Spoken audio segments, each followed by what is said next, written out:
Bonjour ma belle Hortense. Bonjour Hortense. Bonjour Elena, experte en rien à chaque fois. Et en tout, je dis.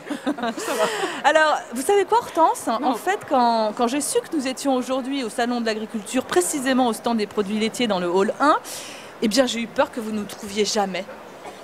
Oh bah vous êtes culottés, comme vous voyez Elena, j'ai fait ma petite recherche avant de venir au Salon de l'Agriculture. Ouais. Déjà j'ai repéré où était la porte de Versailles sur une carte de France, on s'était écrit en tout petit, puis où se trouvait le stand européen sur le plan du salon, et malgré ce qu'on raconte sur les blondes, Elena, je suis là, en plus je suis normande, donc doublement contente d'être avec vous aujourd'hui.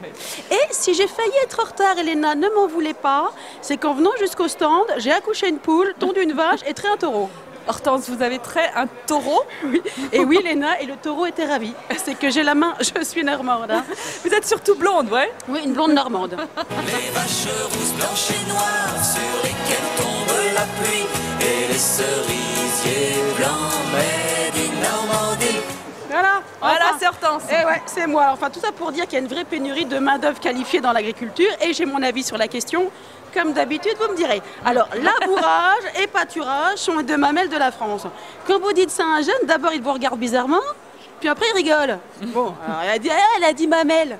Alors, vous dites si ça commence comme ça, on n'est pas sorti de l'auberge. Alors, je crois que le problème principal de cette pénurie de main-d'œuvre, c'est l'ignorance et l'image que les gens ont du travail d'agriculteur. Parce que c'est vrai que c'est toujours les images fausses qui vous collent à la peau. Hein, on dit souvent que les blondes sont bêtes, non?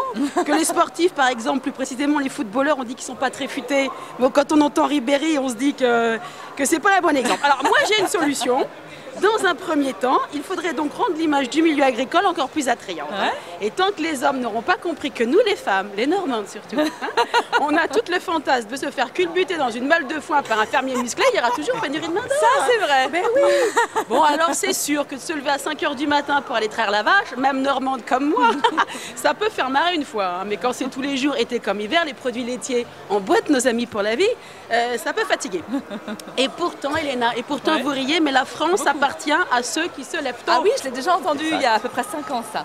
Bon, alors avant on savait que le bonheur était dans le pré, maintenant on sait par la télé que l'amour y est aussi, mais enfin en attendant d'avoir des petits, il faut passer à l'action et prendre le taureau par les cornes, hein, Oui. cette fois-ci. Alors, étant maman d'un adolescent, je peux vous dire que ça aussi c'est du travail qui n'est pas non plus très valorisé, hein, comme boulot.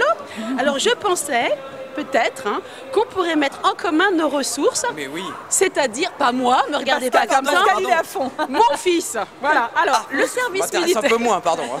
Le service, oui, costaud. Le service militaire étant supprimé, pourquoi ne pas le remplacer par un service agricole, hein? Oh, Les c'est une agriculteurs bonne seraient idée. contents, et moi aussi, si je peux rendre service et qu'en plus ça débarrasse, c'est de bon cœur. Très bien, En fait, bonne idée, ouais. le service agricole. C'est une super idée, le service agricole.